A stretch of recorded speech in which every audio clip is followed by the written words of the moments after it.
Salut à tous et bienvenue dans Trash or Die. Aujourd'hui on va parler d'un groupe aussi rapide et efficace qu'un shotgun de bière, Municipal Waste. Et on va en profiter pour parler du style de métal de ce groupe, puisque c'est pas exactement du thrash, mais un style qu'on appelle le crossover thrash.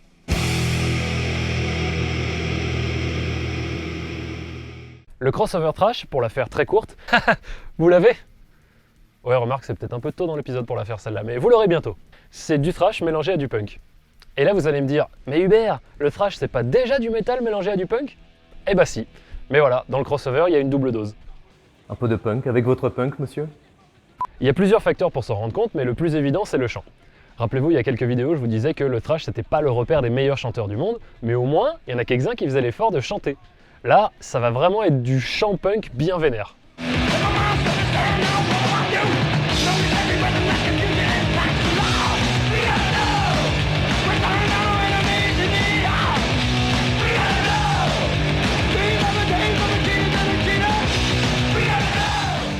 Le genre est né dans les années 80, à peu près en même temps que le thrash se développait. D'ailleurs, les groupes se partageaient souvent l'affiche dans les concerts. Chacun des styles avait son angle d'attaque propre, le thrash piochait plus dans le heavy metal et le crossover piochait plus dans le punk, ce qui les empêchait pas de s'influencer l'un l'autre également. Il y a même des gens qui appellent le crossover du re-thrash.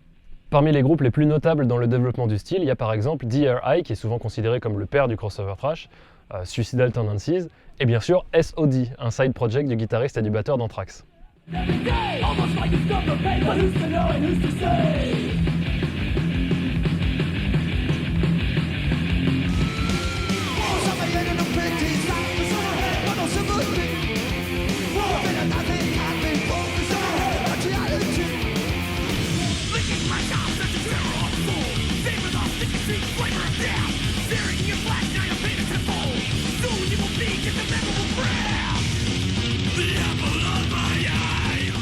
Municipal Waste, quant à eux, se sont formés en 2001 à Richmond, en Virginie. Ils ont sorti la même année un EP du même nom, puis 2 splits en 2002, et c'est en 2003 que sortira leur premier album studio, Waste 'Em All.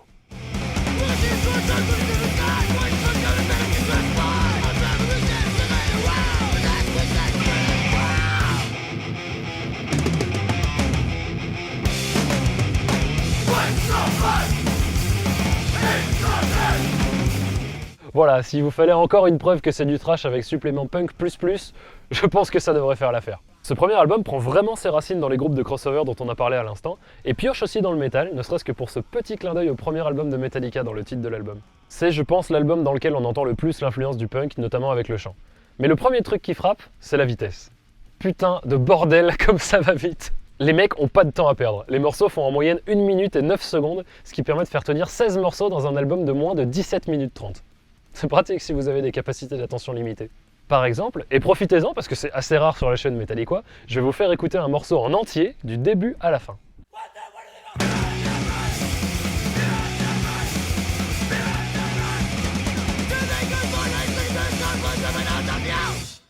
C'est un truc assez récurrent dans le crossover, les morceaux sont vraiment très courts. Genre le premier EP de Municipal Waste, il faisait 7 minutes 09. C'est plus court que le morceau Am I Evil de Metallica.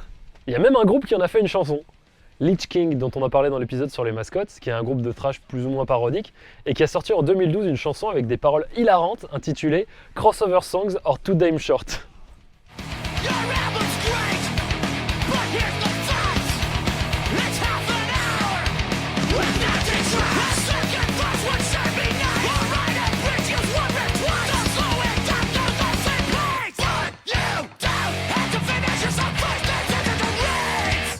Cette fin, putain. Je sais pas ce qui est le plus drôle entre ça, les paroles, ou le fait que les mecs ont sorti ce morceau en single, alors qu'il fait 1 minute 14. D'ailleurs, pour la vanne, j'avais pensé faire durer cet épisode genre 2 minutes 30 pour que ça colle au timing des morceaux. Ça aussi, c'est une influence du punk. Les mecs se font pas chier avec la construction de structures de morceaux complexes, etc. Ils ont des trucs à dire et ils tombent pas autour du pot pour le dire. Mais on y reviendra à ça. Et un autre truc que la mentalité punk a apporté au crossover, c'est justement de garder les pieds sur terre.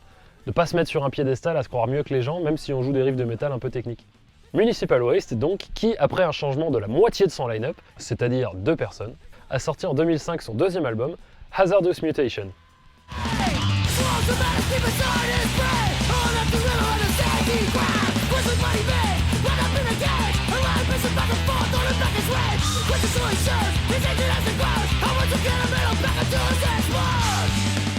Comme vous pouvez le constater, il est moins hardcore que le précédent en termes de punk. Bon, le chant l'est toujours pas mal, mais quand même. La prod s'est améliorée, ce qu'on est en droit d'attendre pour un deuxième album, et la pochette aussi. En même temps, on revient de loin. Et si elle vous dit quelque chose, c'est normal, l'homme derrière cette illustration, c'est Edward Rebka, dont on a déjà parlé sur cette chaîne.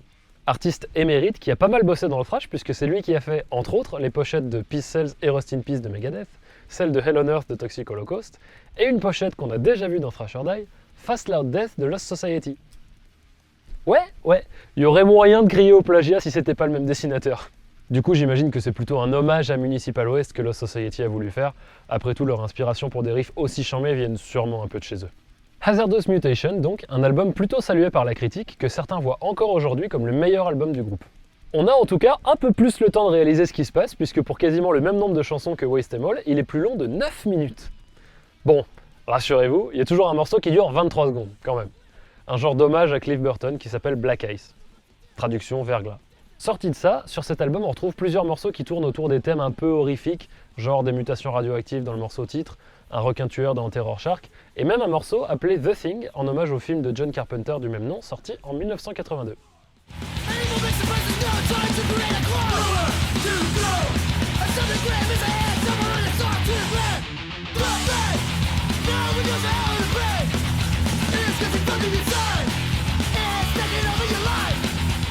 Comme quoi, Crisix n'était pas les premiers à faire du thrash inspiré de pop culture. Et bien sûr, qui dit thrash dit paroles politiques, et les racines punk du crossover ne font rien pour arranger de ce côté-là. C'est très récurrent dans ce style que les groupes soient politisés, ou simplement qu'ils dénoncent des trucs dans certains morceaux. Après, c'est pas systématique, hein. Et encore moins chez Municipal Waste où la moitié des morceaux parlent d'alcool. D'ailleurs, il est temps de parler de leur troisième album, The Art of Partying.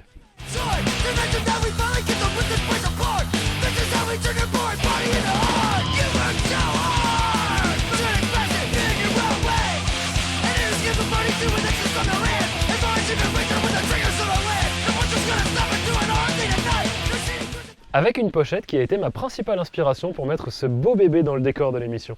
C'est à partir de cet album que les gens commencent à être vraiment divisés concernant les paroles. Il y a ceux qui aiment le côté fête, bière et pizza, certains parlent même de pizza thrash pour catégoriser Municipal Waste. Et ceux qui y accrochent de moins en moins. D'ailleurs, c'est eux qui disent que c'est du pizza thrash. C'est censé être un terme péjoratif en fait. Ce qui est assez curieux pour moi parce que c'est quand même deux trucs que j'adore. Même si c'est pas évident de faire les deux à la fois.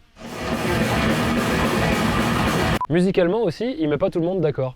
Il y en a qui sont déçus parce qu'ils avaient pas mal d'attentes pour celui-ci vu comme le précédent leur a plu. D'autres qui ont l'impression que le groupe se lance dans un rythme de croisière en ne proposant plus d'innovation. Et pourtant, si on regarde les morceaux les plus joués en concert par le groupe, les 4 premiers viennent de cet album. En tout cas, tous s'accordent à dire que la prod est top. Les morceaux, qu'on aime le fond ou pas, sont irréprochables sur la forme, le mix est propre, on entend tout ce qui se passe clairement, et pour un style aussi intense, c'était pas gagné. Question durée, il s'allonge encore un peu avec 32 minutes 08 en temps total. Je sais pas si vous vous rendez compte, c'est quasiment le double du premier album. Et cette fois-ci, c'est à Megadeth qu'ils rendent un petit hommage avec le morceau Thrashing is my business and business is good, référence au premier album de la bande à Dave Mustaine.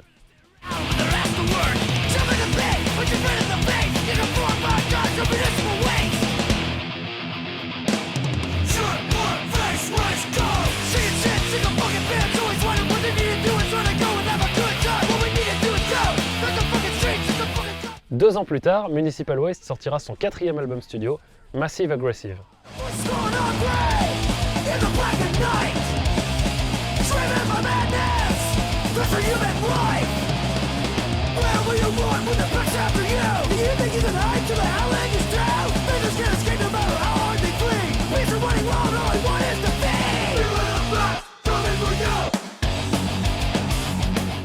Et on peut dire qu'il porte bien son nom. On s'éloigne du thème de la fête pour se diriger sur celui de la violence. J'ai lu quelque part une phrase qui, je trouve, le décrit assez bien. Cet album, c'est la gueule de bois que tu t'attends à avoir le lendemain de The Art of Partying.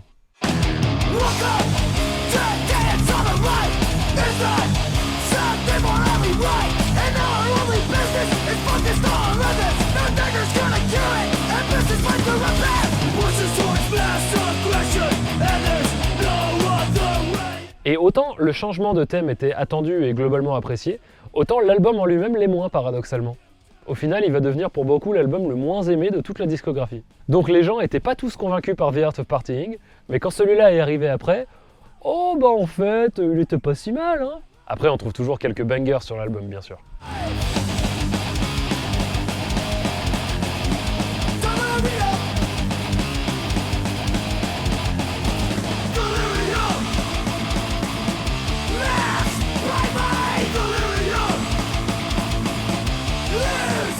Une critique qui revient assez souvent sur le crossover, et sur Municipal Waste, c'est que toutes les chansons se ressemblent. Certains d'entre vous disent même ça du thrash metal. Ne mentez pas, je vous vois. Mais quand bien même ce serait vrai, bon, ok, c'est un peu vrai, d'accord. Et ben je me permettrai tout de même de citer le guitariste Ryan Waste une fois où on l'a interrogé sur la nouvelle vague de thrash metal. We'd rather see that than new metal, so I think we did one service for metal, I'd like to think.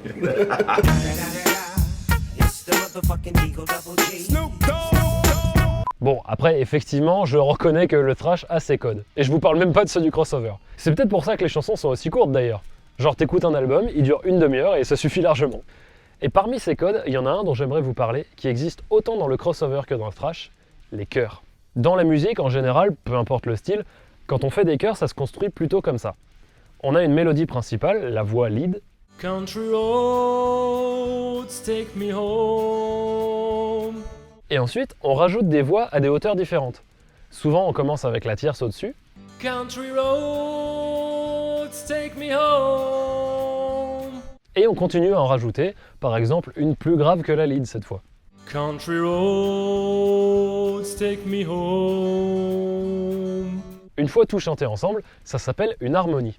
Country roads, take me home. Voilà. Et dans le thrash, on prend tout ça, on le fout à la poubelle et on gueule tous à l'unisson.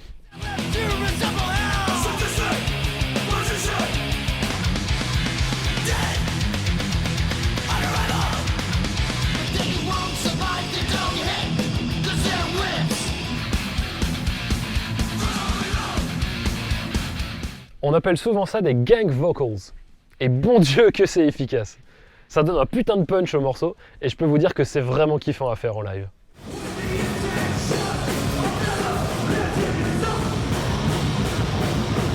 De retour chez Municipal Waste, 3 ans après Massive Aggressive, ils sortiront en 2012 The Fatal Feast, entre parenthèses Waste in Space.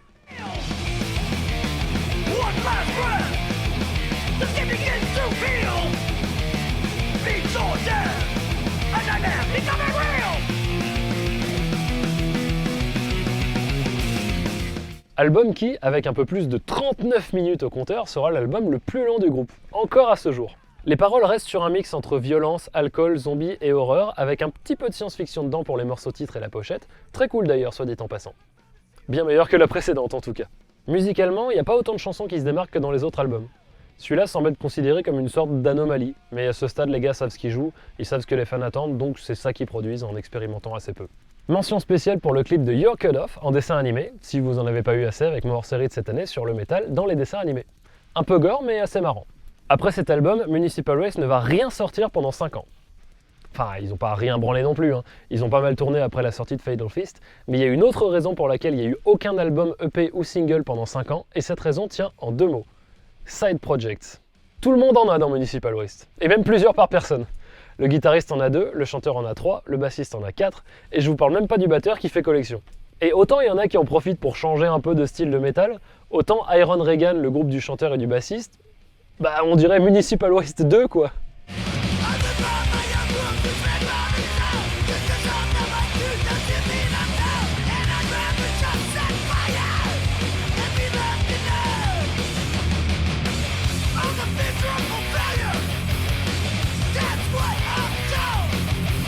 Ça valait bien la peine de faire un autre groupe pour jouer la même chose.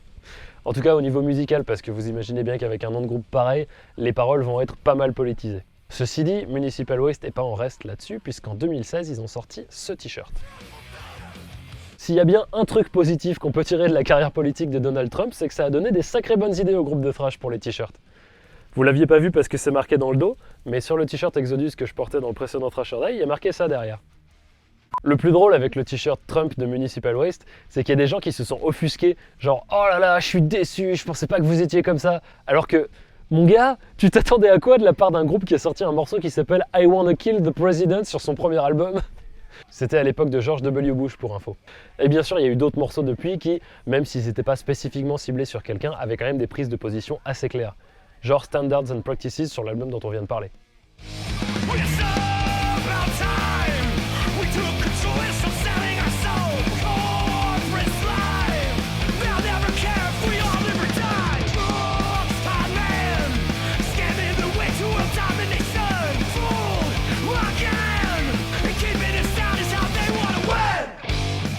Donc, après ces 5 ans de silence, Municipal Waste a sorti son 6e album studio, Slime and Punishment.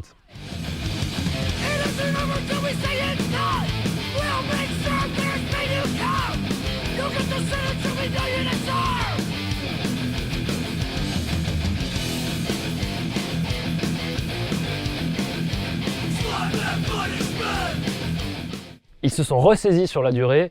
40 minutes pour un album, c'était beaucoup trop long. Du coup, là, on est revenu à 30 minutes avec une moyenne de 2 minutes par chanson. Heureusement, parce que j'étais à 2 doigts de m'ennuyer, dis donc. Le truc le plus notable, c'est qu'ils ont embauché un nouveau guitariste. Depuis le départ, c'était Ryan Waste qui était seul au poste, avec ses guitares trop cool en forme de M du logo du groupe d'ailleurs. Ils ont finalement décidé d'embaucher un deuxième gratteux, et ça, c'était une sacrée bonne idée. Ça ajoute de la texture dans les morceaux, en plus d'avoir un nouvel apport dans la composition, et je parle même pas du live où ça permet d'avoir une rythmique derrière les solos en plus de la basse, et des harmonisations de riffs. Un changement plutôt bienvenu, surtout que la formule en elle-même change pas des masses. C'est du Municipal Waste quoi.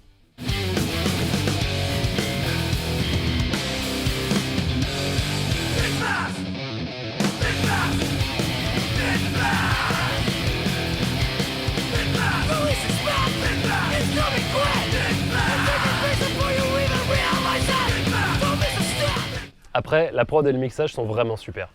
Peut-être même un peu trop pour certains qui se plaignent que c'est devenu trop propre. Ça me dépasse un peu moi qu'on puisse vouloir une prod dégueulasse. Je sais pas si c'est le musicien en moi qui aime pouvoir discerner ce qu'il écoute, mais ça paraît quand même un peu logique quoi. C'est sûrement pour ça que je préfère quasiment tout le temps quand les groupes réenregistrent des vieux morceaux. D'ailleurs, en parlant de ça, non je déconne, Municipal Waste l'a pas fait. Enfin, si, mais il y a un moment. Sur leur 3e album The Art of Partying, le morceau Thrashing is by Business and Business is Good, dont on a parlé tout à l'heure, en fait c'est un réenregistrement. L'original était sorti sur leur premier EP en 2001. Et on retrouve aussi un réenregistrement de Born to Party qui date du split qu'ils ont fait avec Crucial Unit en 2002. Bref, après cet album, il va encore se passer quelques années sans aucune sortie, mais pas sans concert bien sûr. Enfin si, en 2020, mais vous savez tous pourquoi du coup. D'ailleurs, j'ai remarqué un truc au Hellfest 2019, le chanteur s'était scotché son micro sur la main. Et encore aujourd'hui, je sais toujours pas pourquoi. Si quelqu'un en commentaire a l'info, je suis preneur. Donc, encore 5 ans sans album, et c'est finalement l'an dernier que Municipal Waste nous a gratifié de son dernier album en date, Electrified Brain.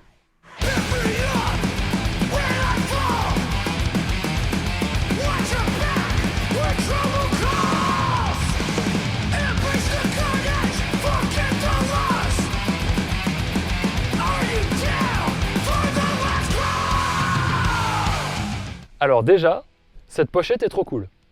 L'idée est cool, le dessin est cool, les couleurs sont cool, il y a tout qui va bien. Pour le reste, 14 morceaux pour une grosse demi-heure de temps, c'est pas mal, on est dans la bonne moyenne de ce qu'ils font d'habitude. Pour le coup, les morceaux ont beau toujours être assez courts pour la plupart, il y a quand même un peu plus de choses qui se passent dedans. Il y a quelques petits changements stylistiques, genre des riffs qui penchent un peu plus du côté heavy et speed que du punk. Ça permet de rafraîchir un peu le son, c'est pas mal, surtout à ce stade de leur carrière. Les paroles sont plutôt axées zombies, science-fiction, catastrophe nucléaire que soirée arrosée et gueule de bois, mais pas d'inquiétude pour les fans du genre, il y en a encore quelques-unes.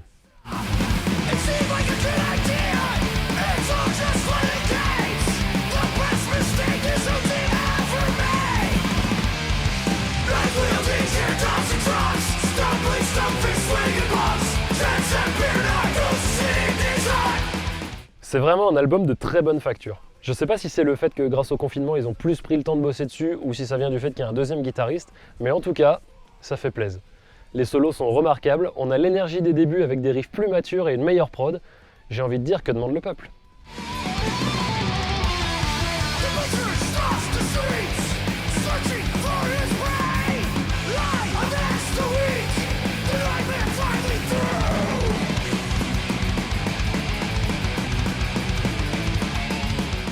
En conclusion, je dirais que Municipal Waste, c'est un groupe qui est à l'image de ses paroles. À ne pas prendre trop au sérieux, mais quand même un peu parfois. C'est typiquement le groupe que tu vas écouter une fois de temps en temps quand t'as une demi-heure de libre et envie de te défouler en buvant une bonne binouse. Ceci étant dit, c'est pas parce que le groupe se prend pas au sérieux qu'il l'est pas dans son travail.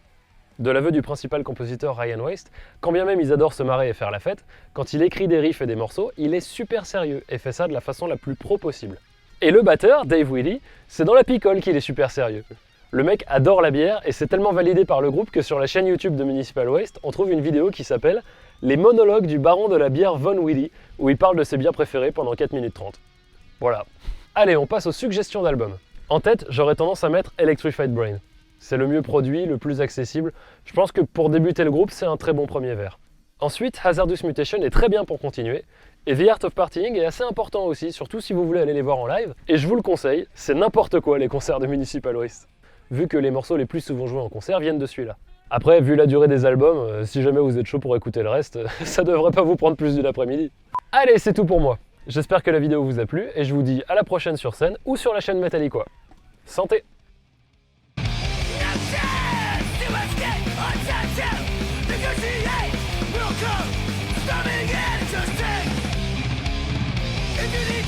Retrieving your goods or just want to get someone back, desire the wasteland will make sure that they